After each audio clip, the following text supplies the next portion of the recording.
Buenos días, el día de hoy voy a entrevistar a mi papá, Luis Edgar Rodríguez Tobar, sobre cómo empezó su inquietud hacia la docencia. Buenos días. Desde chiquito, desde que estaba en la primaria, siempre me gustó a mí la labor del docente. Yo siempre admiraba a los profesores cómo preparaban sus clases. Yo vengo de una generación donde se usaba mucho el GIS, los GISes de colores. Y aparte mis papás, yo los veía cómo preparaban su clase. Mis papás también fueron maestros. Ahorita están jubilados, pero fueron maestros formados en el magisterio. Entonces yo todos los días estaba embebido en lo que era el ambiente docente. Mis papás se alternaban durante el día para dar clase y cuidar a su familia. Mi mamá daba clase en la mañana y mi papá en la tarde. Y todo el tiempo estaban preparando clase. Mi papá se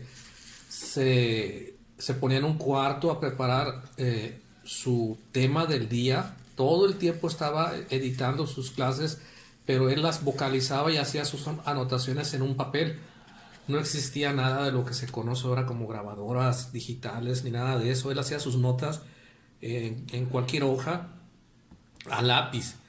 Y mi mamá siempre estaba preparando y revisando exámenes también. Su labor era más de historia y mi papá era de ciencias sociales. Él también daba matemáticas y física.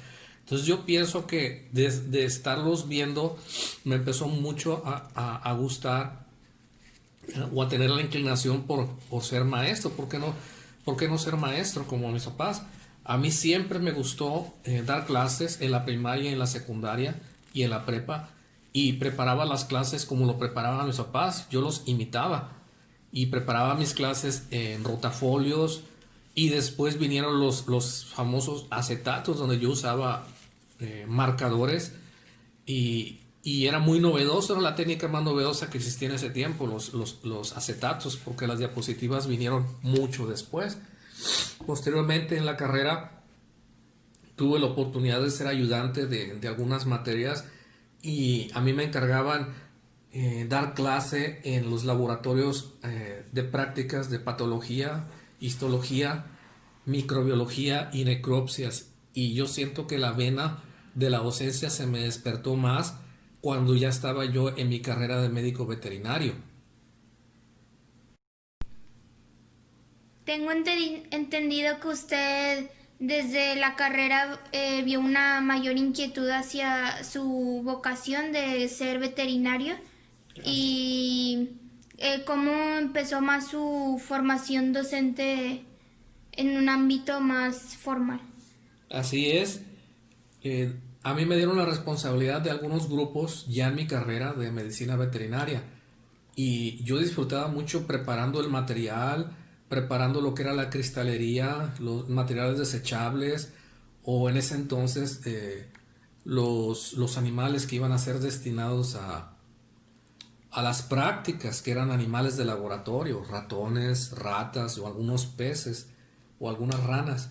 Ya cuando egresé, eh, por necesidad, abrí un consultorio en la casa de mis papás. Me prestaron 2 cuartos y estuve dando la práctica profesional, consulta y cirugía eh, por 5 años, pero yo sentía que mi inquietud no estaba satisfecha nada más atendiendo casos clínicos. Yo fui a mi escuela otra vez a pedir oportunidad de que me integraran a la planta docente, pero ellos me pedían que me preparara para dar clases, es decir, que tuviera un posgrado, una maestría, que era lo máximo en ese entonces. Yo fui a México a presentar el examen de admisión en lo que se llamaba patología veterinaria, y de 20 candidatos nada más pasamos 3 y yo fui aceptado. Cuando regreso a la escuela para decirles que yo había aceptado, la administración cambió y la siguiente no me favoreció mucho, por lo que entonces un tío me apoyó mucho a dar clases en un municipio de Nuevo León que se llama Gualeguas, que está a casi 3 horas de Monterrey. Y es allí donde formalmente inicié mis clases como docente. Era el equivalente entre secundaria y preparatoria. Era una escuela técnica, centro de bachillerato Tecnológico Agropecuario, se abrevian o se abreviaban CEBETAS. Entonces yo daba ganadería, biología, ciencias naturales y lo que se llama taller de industrias rurales. Ahí aprendí mucho a hacer lo que es jamones, morcilla, quesos, chorizos, cosas de artesanía, cosas para comer, pero de labor artesanal. Y estuve ahí 4 años trabajando hasta que me llamaron de mi facultad otra vez, un director, la administración que no me apoyó o que no me favoreció, se acabó y inició una nueva administración y el nuevo director me dijo que si yo entraba como docente. Entonces yo les dije, si entro como docente, pero si me apoyan para una maestría. Entonces combiné el estudio de maestría en inmunología veterinaria con docencia. Entonces estuve 3 años haciendo labor docente, prácticas y estudiando la maestría. Entonces prácticamente estuve 4 años, porque ya el último año me llamaron de tiempo completo para dar clases y ese año fue el que me tardé en escribir mi tesis y en presentar mi defensa, pero yo ya daba clases de inmunología, de microbiología, de estadística y cualquier materia que me dieran, porque ese es lo que te ofrecen al principio. Te ofrecen 20 horas o 24 horas diarias, digo semanales, frente a grupo. Entonces tenías que aceptar las materias que te dieron. Luego vino una oferta de becas al extranjero y me fui junto con mi esposa al siguiente año a Canadá a estudiar el doctorado en inmunología veterinaria. Eso es para reforzar la docencia, pero también para subir dentro del escalafón profesional salarial. Entonces yo estuve en Canadá 5 años en lo que es la formación de inmunólogo veterinario. Regresando, me dieron mi tiempo completo solamente en la materia de inmunología y es lo que he estado dando hasta ahorita en estos 29 años que tengo dando la clase en la Facultad de Veterinaria. Y me ha gustado siempre mucho dar docencia, hago investigación, hacemos investigación junto con tesistas de licenciatura, de maestría y doctorado y hemos titulado entre 20 y 30 estudiantes combinados entre pre y posgrado. Entonces lo que nosotros hacemos es asesorarlos, darles una responsabilidad y que resuelvan un problema a través de la metodología científica. Entonces es lo que tenemos nosotros hasta ahorita.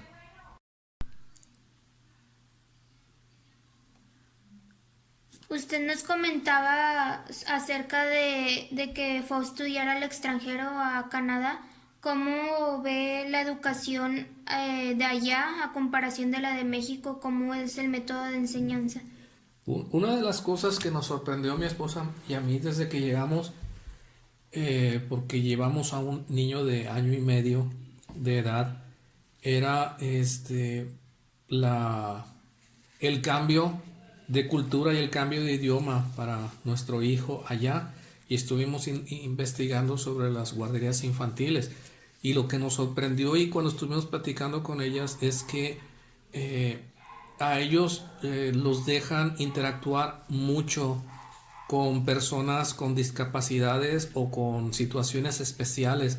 Entonces nosotros, y es obligatorio que desde las guarderías, escuelas primarias, secundarias, en el grupo existan personas con cualidades especiales o con discapacidades para que los niños desde chiquitos se vayan acostumbrando y vayan viendo que hay personas que a pesar de que tienen problemas para aprender, salen adelante.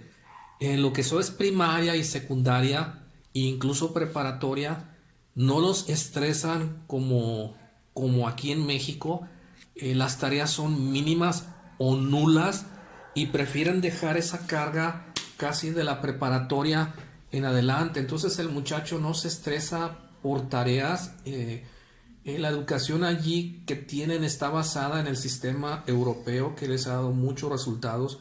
Por lo tanto, no puedo decir que la educación sea más light, pero sí está más centrada en su entorno social, en su marco social, en los problemas que tienen sus compañeros, en las dificultades que tienen para para encontrar una escuela.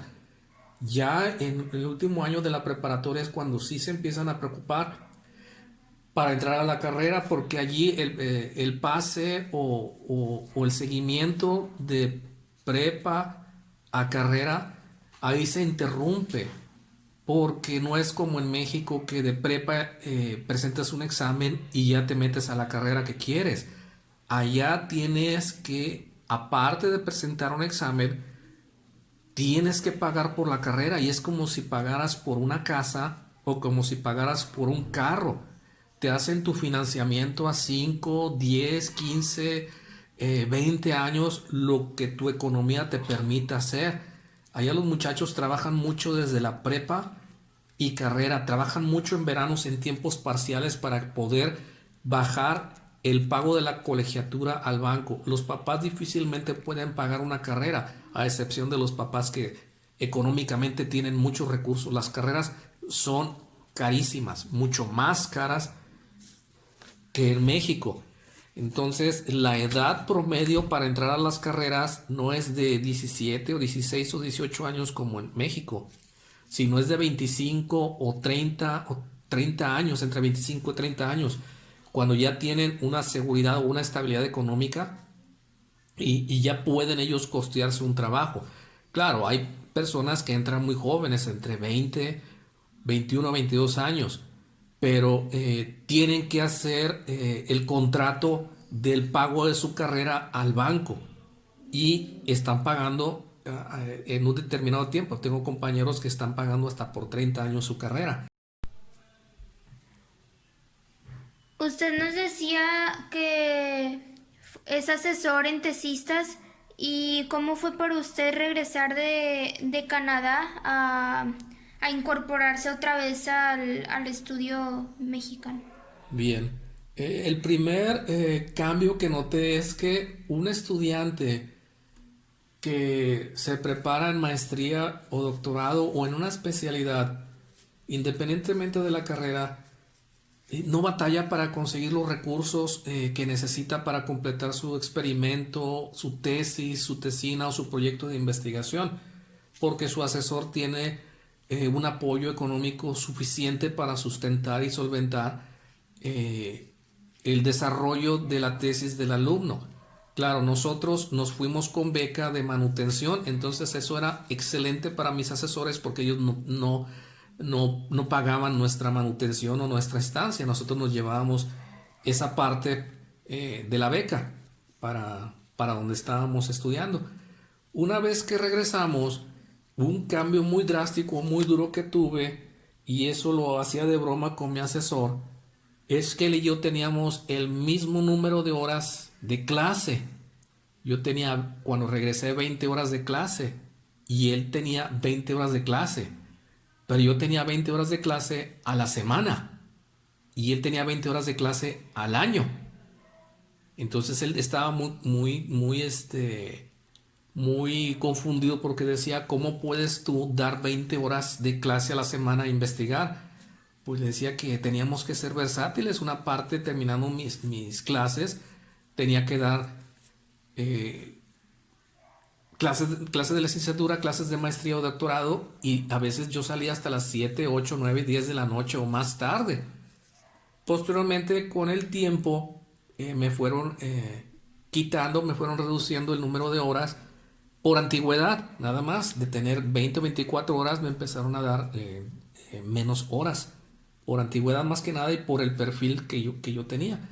Entonces, el asesorar estudiantes aquí es más difícil porque mientras allá tenía uno todo, aquí uno tiene que tardarse hasta 6 meses para conseguir un reactivo. Entonces es desesperante para un estudiante de posgrado esperar a que llegue el reactivo para empezar a iniciar su tesis. Es mucho más fácil conseguir apoyo para investigación en el extranjero que aquí en México. Otra cosa diferente es que una vez que un profesor en el extranjero recibe su grado o su perfil de profesor investigador, es vitalicio, es de por vida. Y nosotros en México, para poder ser profesor investigador, tenemos que estar renovando cada 3 años nuestra sometiendo a evaluación nuestro perfil y nuestro desarrollo cada 3 años para poder ser merecedores otra vez a la categoría que tenemos, al sueldo que tenemos y al apoyo que recibimos. Y eso es muy estresante para nosotros. Y es un cambio muy drástico. Mientras nosotros cada 3 años estamos renovando lo que tenemos por preparación y por experiencia, en el extranjero lo tienen ya de por vida. Entonces es otro de los cambios que tenemos. Y la satisfacción de estar titulando estudiantes es que estamos generando recursos humanos con formación en la investigación científica, en la metodología científica para resolver problemas y se pueden incorporar a empresas o a otras universidades para dar clases de posgrado. Y hemos titulado entre 20 y 30 estudiantes de posgrado que se han podido colocar en universidades locales, nacionales y extranjeras. Muchas gracias por la entrevista y su tiempo. ¿Alguna cosa que nos quisiera decir o quisiera agregar como para finalizar? Sí, prepárense mucho en lo que están haciendo. Tienen la ventaja de contar con una tecnología que yo no tuve cuando terminé yo todos mis estudios profesionales. Tienen todo al alcance de la mano, tienen al mundo con solo apretar un botón. Nosotros teníamos que ir a la librería municipal, a la librería del estado o a otras partes o pagar para que alguien fuera al extranjero a una universidad y nos comprara libros usados o nos trajera artículos y teníamos que darle dinero para las fotocopias. Entonces aprovechen todo su tiempo. Otro consejo es que aprendan un segundo idioma, el que gusten, el que deseen que les vaya a servir en un futuro. Porque si no saben un segundo idioma, su mundo se reduce y si saben un segundo idioma, el mundo es suyo. Y las contrataciones ahorita están muy competidas y se va a contratar a aquella persona que tenga mucho currículo bajo su brazo, no solamente un título, sino una preparación y un segundo y hasta un tercer idioma. Aprovechen su tiempo y aprovechen todos los recursos que la tecnología les ofrece y les prodiga. Muchas gracias y mucho éxito.